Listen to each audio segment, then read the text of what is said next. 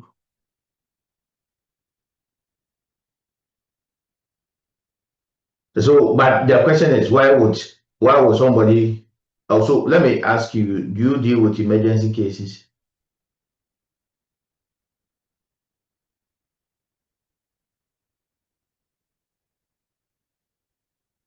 Yes, please, we do. Okay. But I'm confused. Why all these departments? So those in the mainstream, why is it that what differentiates your service from theirs?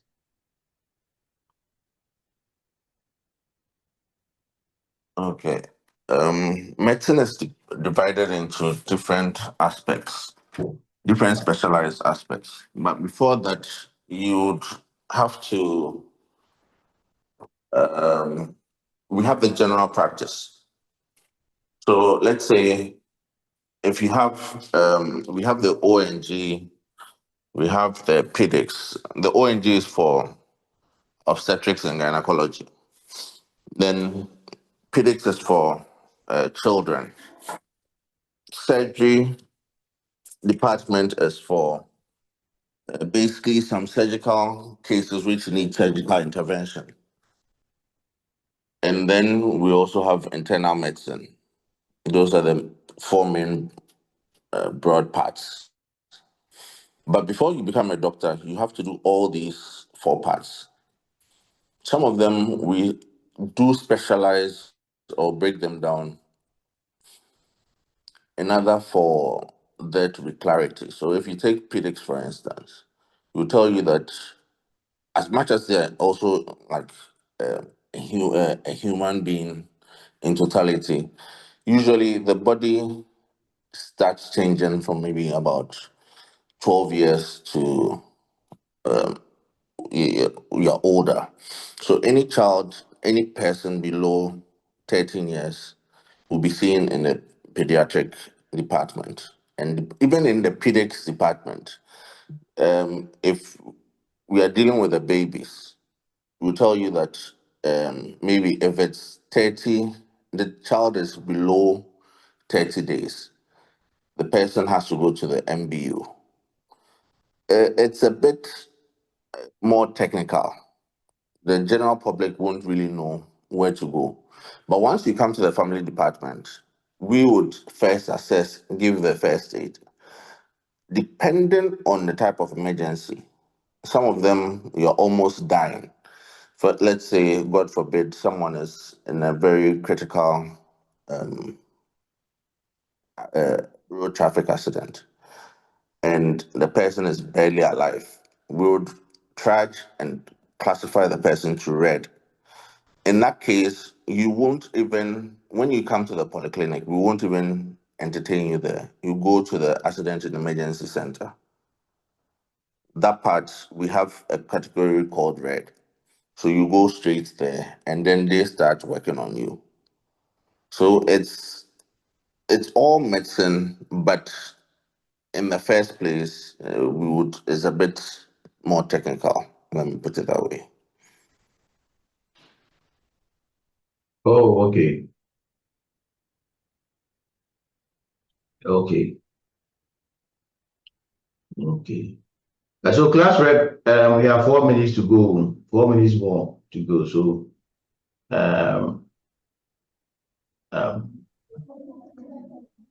Okay, Prof. I've informed them, so they will join. okay. So at 7:30, we will start. Okay, Prof. Oh, okay. And we are enjoying the medical education this morning, medical lectures from Dr. Quashie. It's very, very important. Actually, who is a senior medical officer, correct?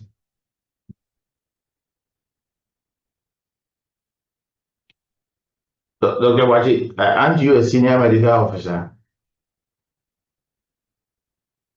Prof, I am. Yes, Prof. So who qualifies to be a senior medical officer? Or at what point would somebody be described as a senior medical officer?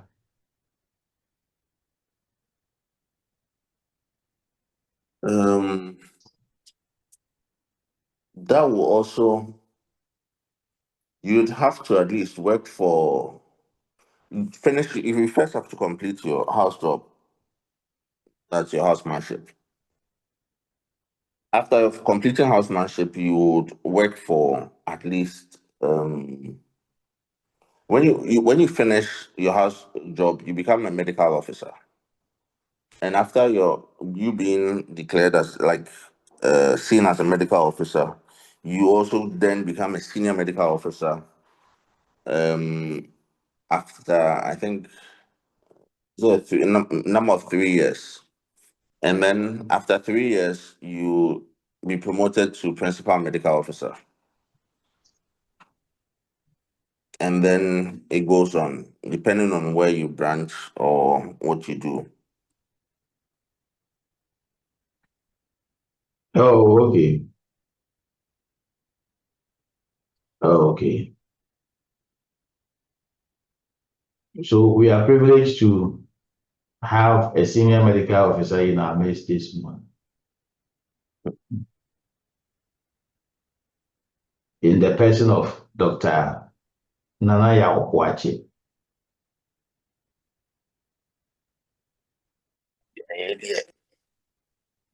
Yeah, I am right. Hello. Hello, boss. Hi, I'm saying that in the person of Dr. Nanaya Quashie. Yes, please. Dr. Quashie, you're welcome. Thank you.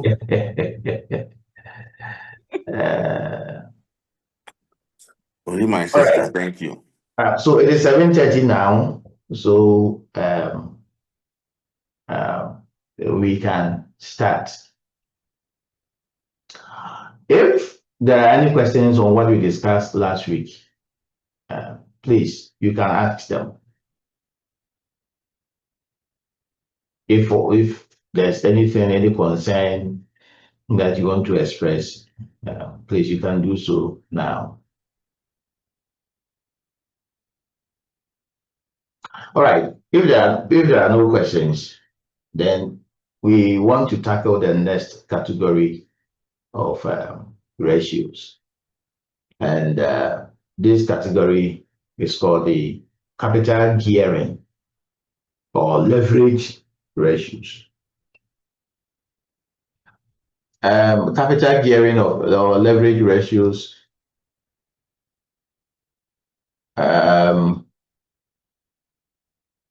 we use them to assess the financial risk of a firm. And I think that we have discussed financial risk.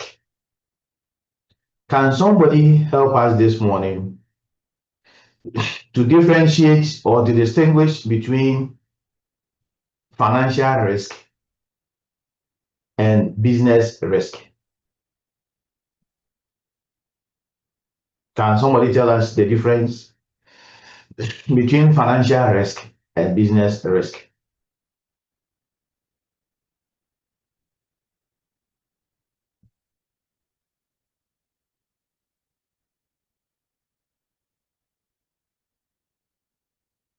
Anybody who wants to try? We have discussed this distinction in this class.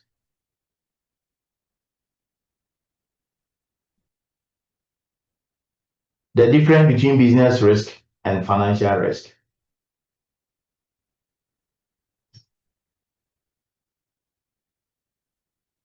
Can somebody try?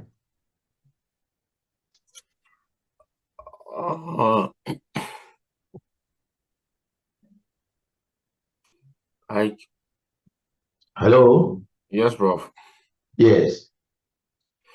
Okay, to my understanding, business risk may be related to situation where the company will be in difficulty in terms of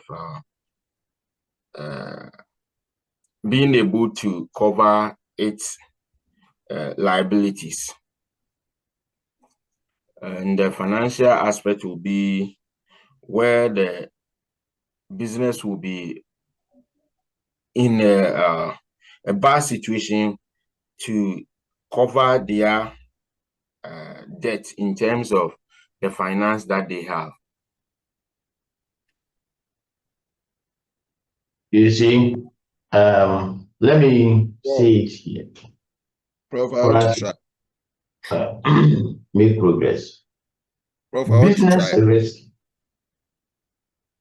relates to the nature of a firm's business, or the nature of a firm's, should I say, maybe the firm's operations, what the firm does, right? That is your business risk.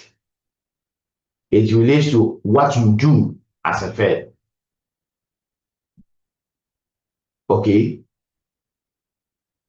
For example, if you have a hospital, if you have a hospital, what are the risks involved in your operations as a hospital? Doc, can you help us?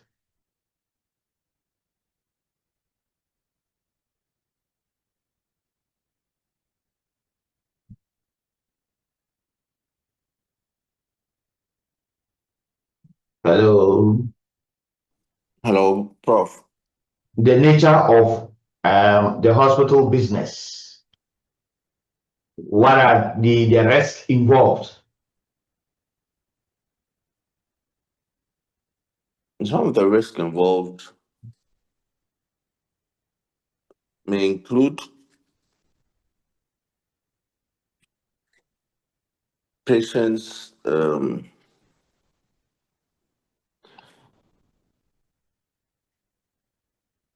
let's say patients, even medical negligence. Medical negligence, yes. I mean, so it has to do, the point is that, I mean, your business risk has to do with the nature of your business, right? It has to do with the nature of your business. So if you take, I mean, moving away from maybe hospital, for example, if you are into hostel business, your risk may be in the form of the seasonality of the business. Because when school reopens, because your targets are students, when school reopens, yes, at the beginning of the academic year, you make a lot of money, right? But when the academic year is coming to an end, or in the middle of the academic year, the inflows will no more come, because you are taking the money at the beginning of the academic year, and the money is supposed to cover a year. So in the course of the year, you are likely to have challenges, especially liquidity challenges, if you do not use the funds well. You do not use the funds you have raised at the beginning of the academic year well. The bottom line, your business risk relates to the nature of your business, and it can come in many forms. It can take many forms or many dimensions. Your financial risk relates to how you have financed your operations. So your financial risk is rooted in your capital structure. Your capital structure. So your financial risk is rooted in your capital structure. That is how you have financed your business or your company or your firm. Have you used your own resources, your own financial resources, or you have used your own resources in addition to borrowed funds? So if you have borrowed more right? If you are borrowed more, then we can say that your financial risk is high. So we are looking at two firms. One has borrowed more than the other. Then the one that has borrowed more has a higher financial risk than the one that has borrowed what less. Okay, because the more owings you have, or the more borrowings you have, the higher the probability that you may not be able to service the debt, and that will force you into what? Bankruptcy. So capital ratio or capital gearing ratios, what we use them to do is to measure the financial risk of a firm.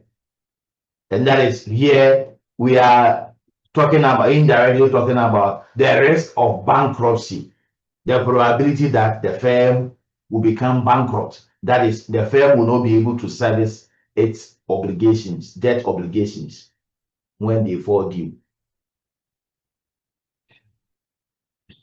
So here we are looking at two ratios. The first one is the let me go back. The first one is the debt to equity ratio, and then the second one is the capital gearing ratio, right? But they all come under capital structure or gearing or leverage ratios. But at the end of the day, they are all seeking to measure financial risk, right? Financial risk. So capital structure ratios are used to measure financial risk, right? Financial risk. And their financial risk is rooted in the capital structure of a firm.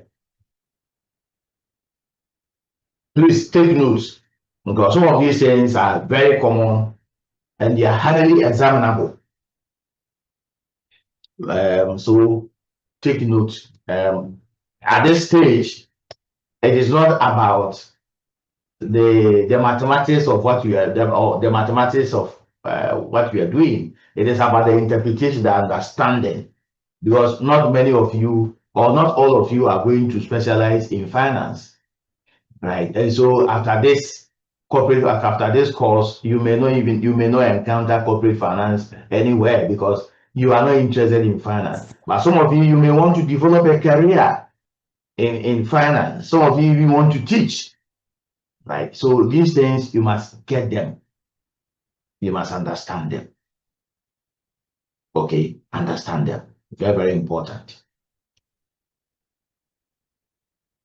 Especially the distinction between business risk and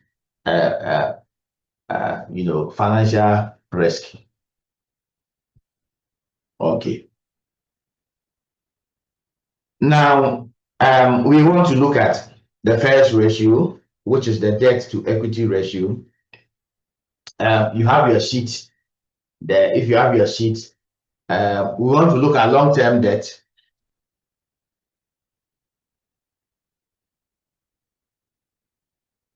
And then we also want to look at what? Share capital.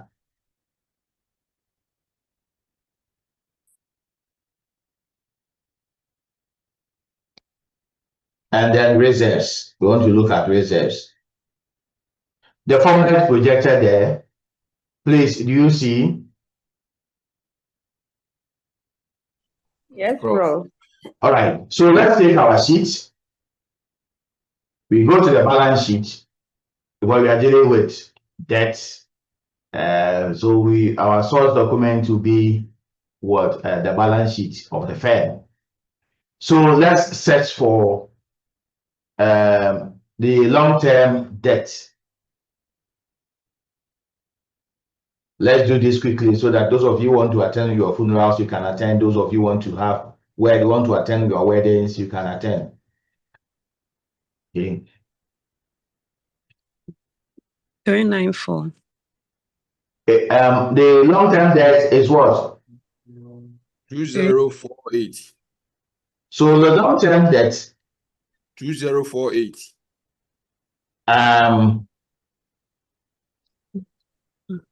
we have what? We have 2048. Then we have other long-term liabilities, don't we see? Yes. So you have to add other long-term liabilities. 2442. No, that one well, is mind you that 394. 394. Mind you that we are interested in long-term debt capital. Right? We are interested in what? Long-term debt capital. So,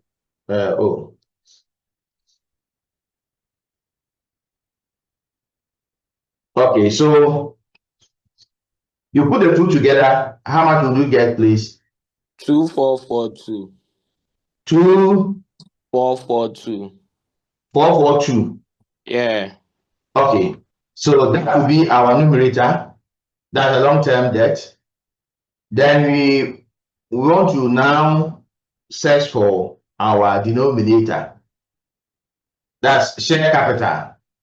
And the share capital here, we are interested in ordinary share capital. All right. Now let's get to the balance sheet. Do you see the ordinary share capital there? Yes. 5272. Is what? 7272. All right. 5272. Do we have reserves? No. No, sir. We don't have reserves. So now our debt to equity ratio is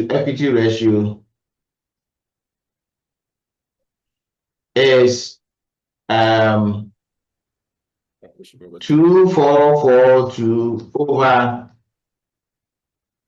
5272.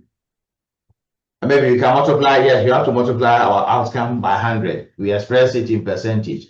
So if you summarize, what do you get, please? 46%. Is what? 46.32. 46%. I mean, approximately 46%. Okay. Now, we are told that a company could be said to be highly geared if its debt to equity ratio were greater than 100%. What we have, if you just suppose it against this rule of thumb, can we say that this company is highly geared?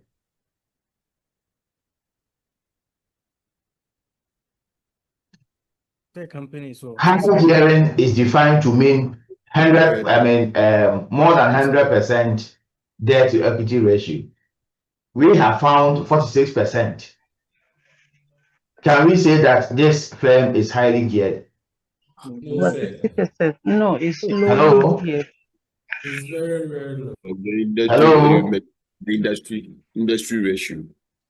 We use the industry ratio to measure. Hello? Hello, So we bro. can say that the gearing level of this firm is low, and which is good. What it means that the bankruptcy risk or the financial risk of this firm using this particular indicator, we can say that it is low because it is not near, it's nowhere near 100%, more than 100%, which is supposed to be the standard for concluding that a firm is highly geared. So the gearing level of this firm is what? Is low, which is good. Because if the standard is 100% or greater than 100%, right? With greater than 100%, and now this is 46%. We are nowhere near being 50% or half that particular standard. So we say that this firm, its gearing level is low, and that's good, which means that its bankruptcy risk is low or its financial risk is low.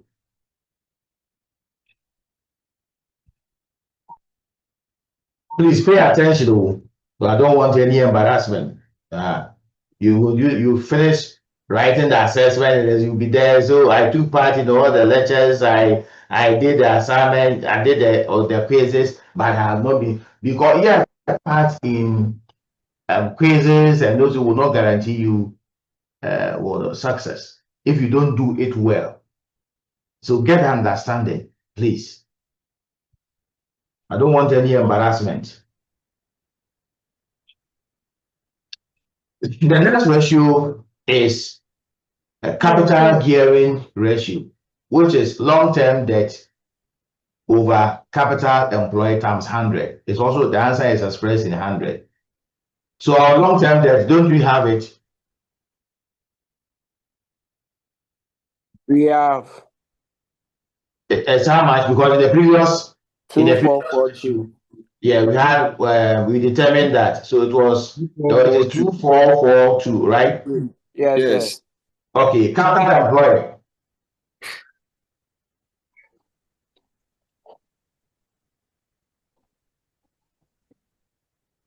We have discussed that capital employed is what total assets minus total current liabilities, right? Current liability. Right? Yes. Yeah, we have already defined, we have already determined it, haven't we?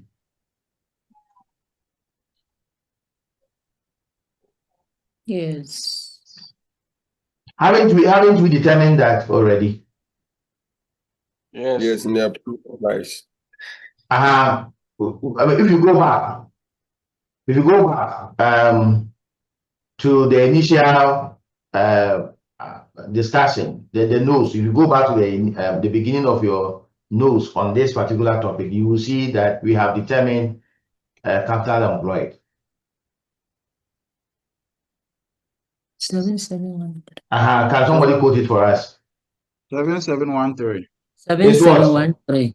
Yeah. 7713. 7713. So our capital gearing ratio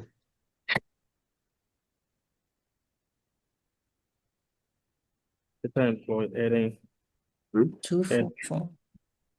equals Current total asset minus current liability. Good liability. over. So you have something. Let me bring it here. 713 times 100. Is 2442 over 7713 times what? 100. Somebody should summarize it for us.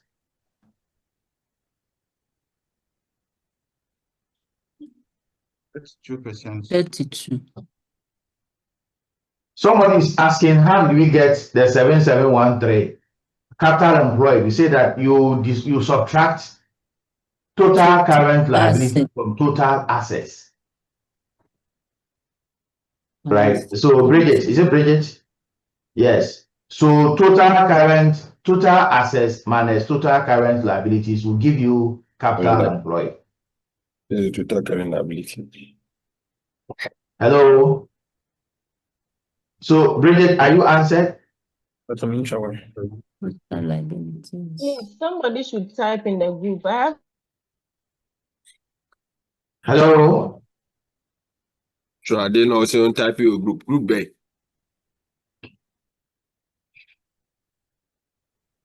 I mean, so total so capital employed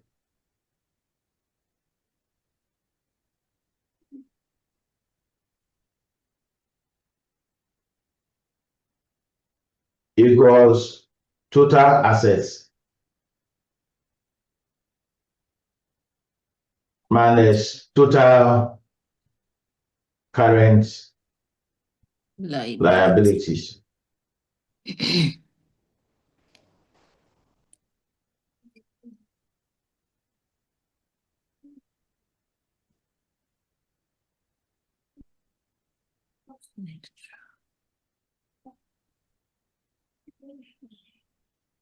Are you okay? Okay, so has somebody been able to summarize it, please? Yes, Retro. It's what? How much? 32%. We're getting 32%. 32%. Yes, please. All right. And you're saying that per this indicator, a firm is said to be highly geared if its capital ratio, right, is more than 50%. In our case, we have 32%, so we are way below 50%. We again indicating that the firm's financial risk is low, or the firm's bankruptcy risk is low, the firm's gearing risk is low.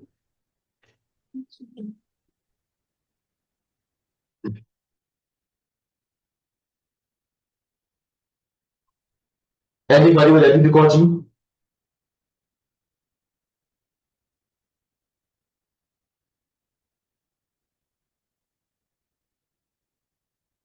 Anybody with a difficulty?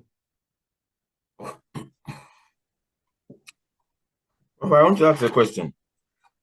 Yeah, you can ask. Okay. During the calculation for the debt to equity ratio, you made mention that the standard is 100%. But this one, you are saying that the standard is 50%.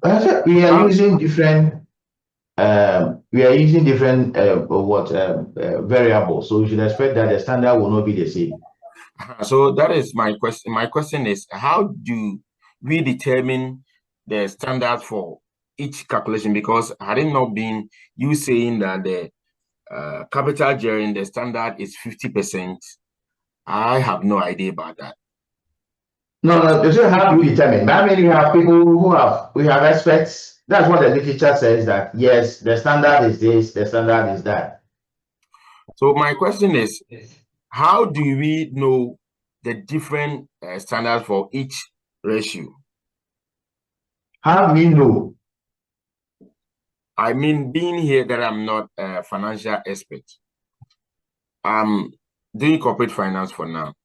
So after the calculation of the debt to equity ratio, you made mention that the standard is 100%. Yes. When we had the 46, we realized that the firm is doing well in terms of financing its debt. Now we finished with the capital gearing, and not in terms of financing its debt, too, please. We are just looking at terms of yes. In terms of its indebtedness, or yes, in terms of its debts, right, to equity, that is how much debt it has absorbed relative to the equity the owners have put in the business. I mean, if it is 46, what I think the first one we got to is it 46? 46, meaning yes. that yes, what it means is that the owners are putting more financial resources or more capital than what the firm has borrowed, which is good, which means that the shareholders own more of the capital in the firm than what the lenders, right, of or the creditors of the firm. Okay. Yes. So my question is, now we have different standards looking at the capital gearing and the debt to equity ratio. So how do I determine the standard for the next ratio that we are going to calculate?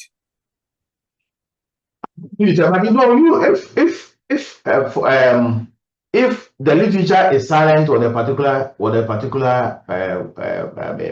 indicator, right, it is up to you to look at whether you have industry average or whatever. Then you can just make the comparison.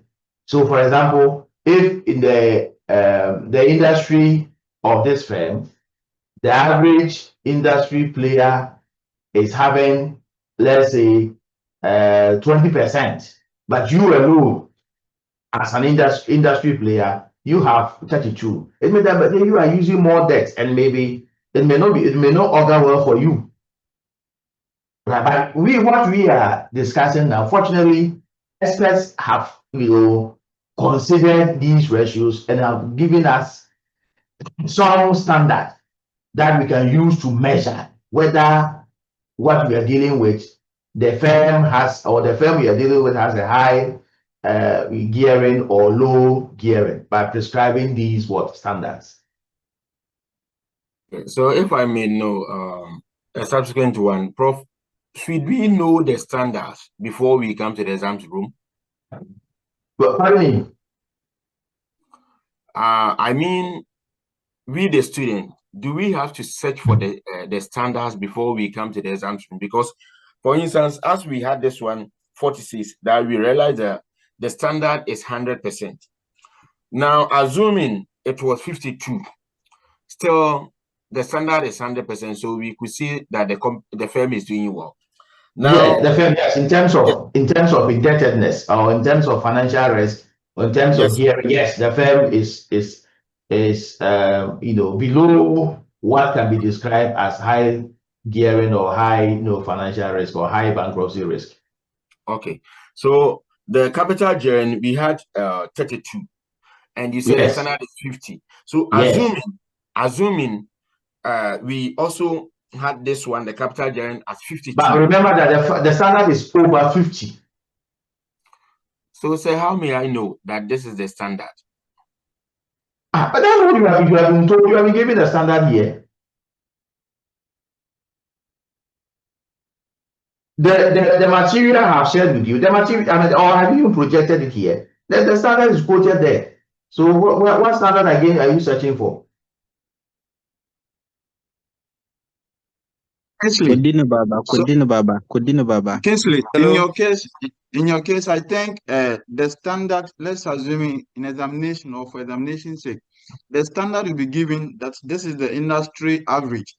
Okay, like it's given here the company with a ratio of over 50%. So once it's there and then your calculation is not even up to 50, then you know that your company is doing well. So you don't have to come in the examination, or you don't have to come with your standards. The standard will be set for you. No, I mean Kingsley. Is that Kingsley? Kingsley, no, you cannot. Should I say, search for a standard, whatever. If assuming that you are being assessed on this, it's the duty of the examiner to give you the standard against which you measure or you judge the outcome that you are going to get. Okay. You are not going to search for any standard. Okay, sir. Thank you. So, sir, my question is, in a working environment where maybe if you are performing this, you will not be given a standard, and you did your calculation, at what rate should you consider the company is doing well and doing bad? No, in terms of gearing. In the terms of working environments. No, yes. I mean, we are just looking at a situation. We are just looking at what we have, the balance sheet we have. Though it may not, it's not coming from a particular company. It's something that has been created. But the point is that we want to tell you that as a manager, if you are assessing your gearing level, right? These are ratios that you can use, and these are the standards that should guide you. Just a minute. Let me. A simple solution to your question you just asked, please. In that case, you will just use your financial statement of that company. Okay. So in the working environment, if you want to assess your company in that way, you would have to use your company's financial statement to be able to know whether your company is doing well or your company is not performing. You can't use someone's, like the one you are using, for instance. You assume that this is another company's financial statement. So for you to determine that, you have to use your company's financial statement.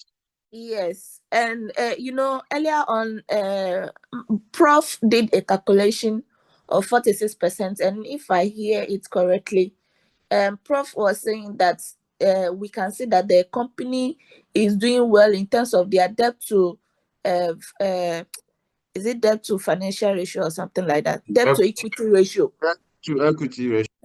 So let's assume that what was got was 20%. Will we still use the word it was they were doing well, debt to they were doing well in terms of their debt to equity ratio. That's what I want to understand. Yes, yes, Ah, it's doing okay. well. Okay. So in So a case what do where you the consider debt, not doing well? What percentage do you consider not doing well in this About situation? 100%. Above 100%. Oh, okay. Hello. Business is not doing well. Hello. Yes, Hi. sir. I think there's a small challenge here. We need to vacate this link. I mean, in fact, this is a borrowed link. I thought that I had exclusive use of it, but unfortunately, that is not the case. You know, there is a link that I use for a particular class, but it appears that it has been officially given to that class to use it today. So we need to, with respect, we need to use the link that I shared before I shared this one. That is that is 94 21 something that I shared. So I'm just forwarding it to the class rep so that he can repost it on your platform. So we have to vacate this link, right, to make way for those who are official.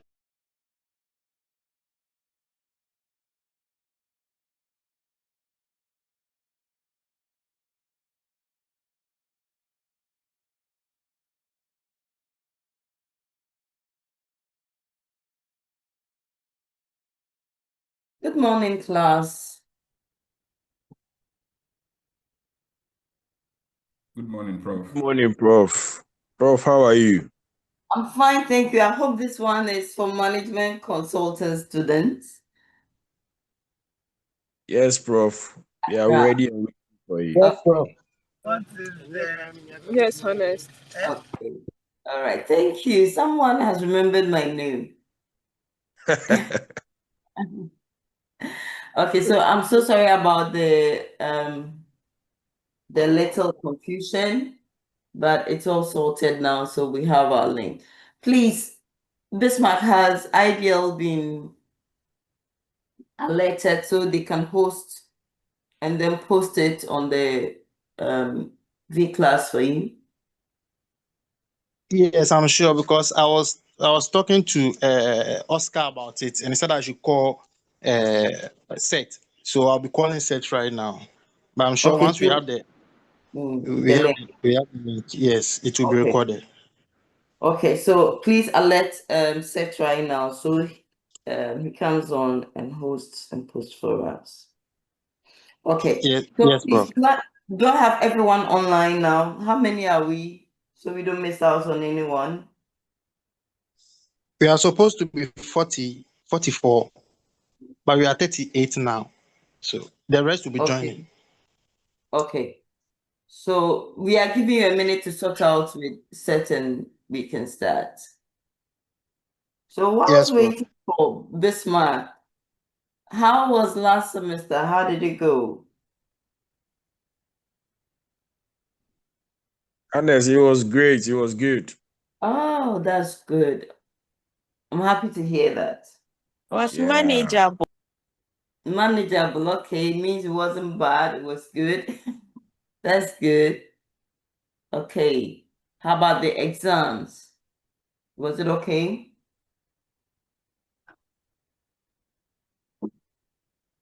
$100 questions. It was crazy, but I mean, Wow. Alpha our God came through. Oh my God. Okay, so normally I set 140 questions for 2 hours. So by reducing it to 100, I thought I should rather be getting compliments and award for doing 100 instead of 140. But the case studies were many, madam. It was many. There were too many. Yes, this is master's level. So what is this? And no, that's beyond you. Sure. This one is proper postgraduate level. So before you finish reading the case study to think of going to answer, you might have spent close to about 10 minutes or so, because you need to read the case study, understand, then you read the question to answer. And exactly. Doing that for 100. Hey, Hannes. No, but you see, it wasn't all of them that you have to use 10 minutes to read. And no, the case study was not that long. For the plenty case study, do a short, you use a minute to. You have been trained as masters, and that's one of the challenge you'll be facing. Pressure, time pressure to take decisions. You don't have so much time, so you have to think on your feet. You have to make good use of your time. You have to do as much as you can within that period that you've been given. So being able to read a case and understand it under that pressure to give the right response is one of the training that you have been given, even though the course was OB. So it should cut across. We don't have the luxury of time. Yes, please. Prof, please, I've spoken with Seth, and he said we can go on. He will do. He will host and you can put it on the Vin class. He will do that, but we can continue. Okay, so please, after class, you alert him that the course is not. I don't know what they were learning. Was it financial something? Because the moment he starts watching, that's what he's going to see for a long period before he gets here. The right thing we should have done probably was to stop this and then restart. But we don't have time. It's okay. Okay, All right, so I'll do so that after the class. Yeah. Okay, thank you so much, Bismarck. Okay, so you're welcome once again. We were talking about the exams last semester, and I was telling you that yes, the case studies were many because I need you to be able to understand issues and take the right decisions. So that was why. I believe you've all seen your results now and you are all okay with it. It's been a while, so I can't even remember the performance, but I hope it was not, I don't think it was bad. Maybe it was good, because if it was bad, I would have remembered.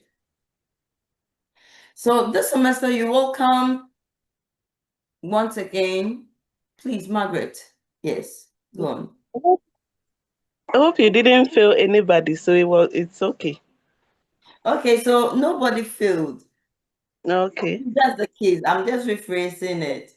Nobody failed. Nobody failed. I don't like failing students. So once you push, you do your best, I do my best as well. But if someone decides to fail, then that's their responsibility. And if you don't take one of the sessions like continuous assessment or end of semester, normally the end of semester, there's no way you pass, because the highest mark you can possibly get is 40, and 40 is fail. You need 50 to pass. So if you don't write end of semester, then it's an automatic fail. That one, there's nothing I can do about it.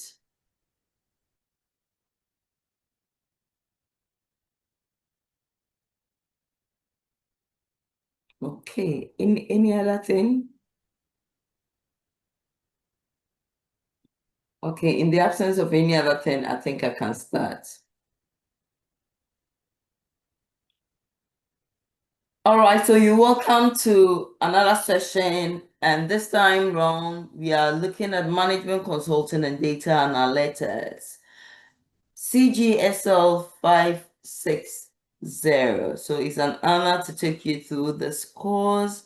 I'm hoping by the end of the semester, you would have learned a lot, and you would also apply them at a place of work. Or it would also guide you to set up your own business, consulting business, and start some consultancy services.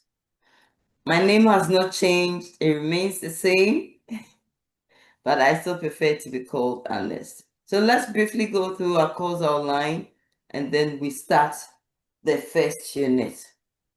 The objective of the course, basically I have 5 objectives for you. 1, I need to introduce you to the field of consulting, but even though his introduction is a very comprehensive one, then I'm also going to help you to appreciate all the underlying theories, principles, and fundamentals when you are practicing consulting. And let me pause here to say that consulting is a broad field, but we're just going to look at the aspect of management consulting. There's another aspect called organizational development consulting and all that, but we are going to look at management consulting. The principles, theories, and fundamentals may be the same, but how it's practiced differs. So I will introduce you to the principles which you can apply to other fields as well. Then we're going to look at the systems theory, which is very key because it's going to help us to monitor various levels of the system simultaneously. So the levels are the individual level, the team or group level, and then the organizational level. So when you are doing work at the team level, how does it affect the organizational level and how does it affect the individual level? So you're going to use the systems theory to be able to appreciate that. Then we're going to look at skill development. What skill development do you need to be an effective practitioner? And lastly, I need you to be able to explore your own value system as a basis for engaging in consulting and how these values would inform your own practice in consulting. So these are the main objectives for the course. Unit 1, we're going to look at the general introduction to consulting. So we're going to look at definition, we're going to analyze the industry, look at few ethics. Unit 2, we look at the theories and principles. So we're going to look at a number of theories like the Levens change model, the action research positive model, the OD theory, appreciative inquiry systems theory, and then the teams theory. Then the next unit, we're going to look at consulting. So we're going to look at the various phases, entering and contracting, the diagnosing phase, the planning and implementing change phase, then the evaluation and institutionalization of change. Unit 4 is very extensive. Actually, should have been also divided into other units, but I prefer all of them to be together like this. So this one is going to take us through everything you need to know about the consulting process.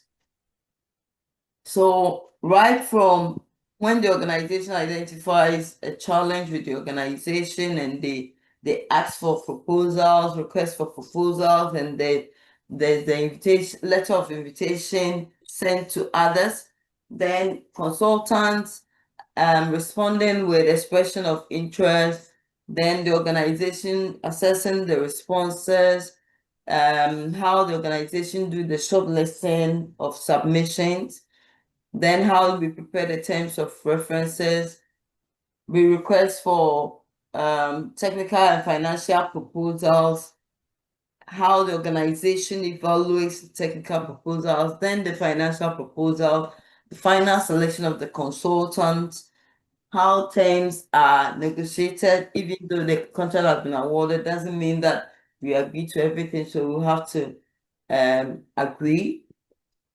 And then how we prepare an award and sign the contract.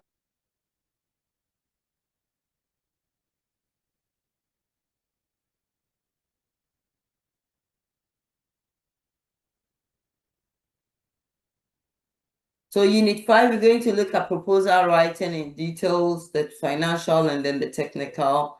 Then unit 6, we look at the terms of reference. Then I think this is unit 6, right? We look at facilitation styles. So if you have to handle a workshop or a seminar, how do you do it? Even if you have to moderate a meeting with the key stakeholders, how do you do it? So we'll look at the difference between content and process facilitation, some facilitation methods, and what you should consider. when choosing which facilitation and all that. And then lastly, we are going to look at learning styles, because if we are going to also handle workshops and transfer of knowledge, you need to know how people learn, different learners, and then how you can incorporate them into your own facilitation, as well as the design of your work. It's very important we understand how people learn, so it will facilitate learning. Please, any questions on this?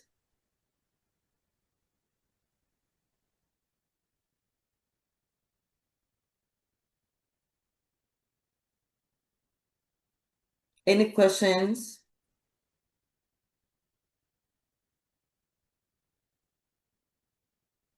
Okay, so I'll take it that it's fine. These are the recommended textbooks.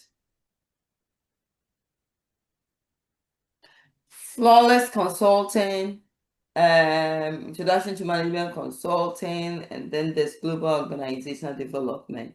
That one is written in Ghana by a Ghanaian. Okay, the first author is a Ghanaian. Continuous assessment, 40%. Then we'll have our end of year sit-down exams for 60%. Nothing has changed. And you know you definitely have lots of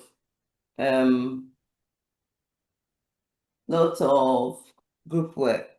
Please let me also pause here to say that you are going to have a sit-down midterm. This time around, I want you to have a sit-down midterm. So please prepare for the sit-down midterm.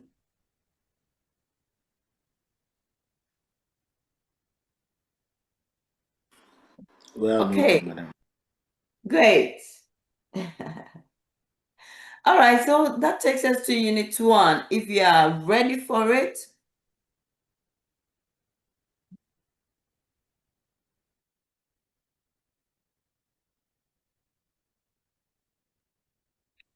all right, so Unit 1 is on the general introduction to consulting.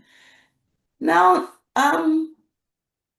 there's just a little joke that some people make about consulting, or who a consultant is. So there are 3 scenarios I've given you. The first one is that they believe that when the client goes to the consultant and asks, what is the time? The consultant then turns around to tell the client, what time do you want it to be? So then what are they trying to imply?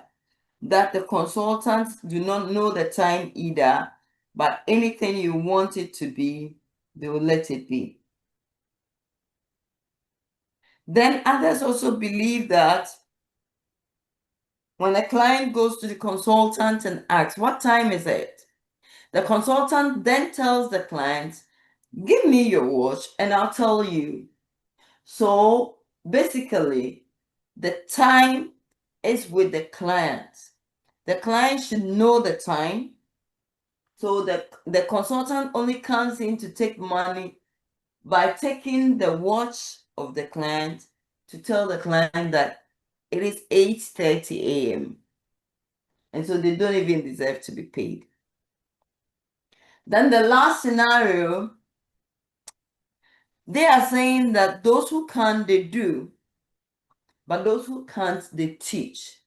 So if you're telling me you're a consultant, you can help my business go wrong, how come you don't build your own businesses? So they believe that if you can, then do it yourself, instead of trying to tell those who are doing it how to do it. So that's just some little joke about consultants. Whether it's true or not, we'll get to know. Now we're going to watch a short video. Please, I need you to take your pens and pencils, your books. No, pencils, it will be erased. So use pens, and then your books. Take as many points down as possible. We are going to be discussing this video at the end. And so please make sure you have lots of information down. And that's also the basis of what we are learning in Unit 1. So it's basically about consulting. Please give me thumbs up in the chat room if you're ready for us to start the video. Can I see thumbs up?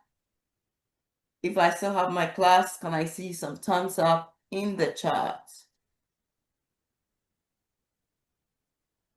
As at now, not a single one. What we are seeing is capital J-O-N, which is not ours. First thumbs up from Grace.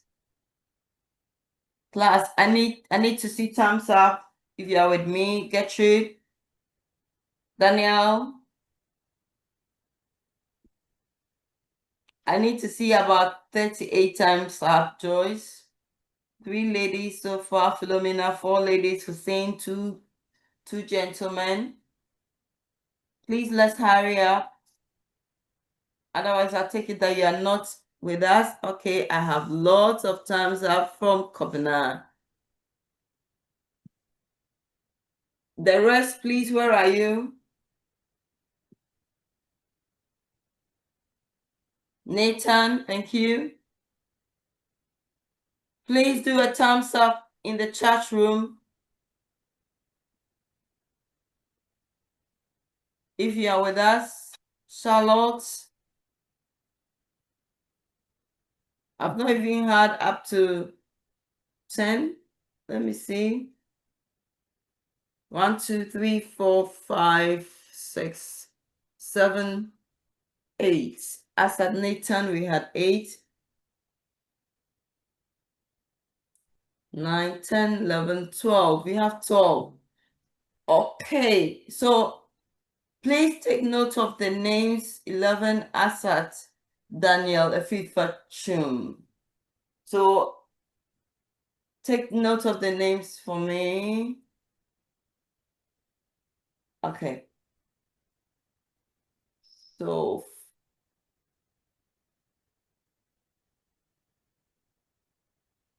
okay, so we'll end at John Mark. John Mark. All right, so please note for their participation, all of them get 5 marks. Please remind me, no more.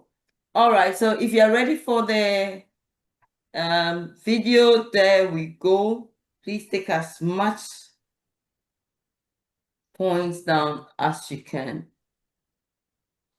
So you're interested in learning a bit more about the consulting industry and whether it'd be a good fit for you. Is this what you picture when you think of consulting?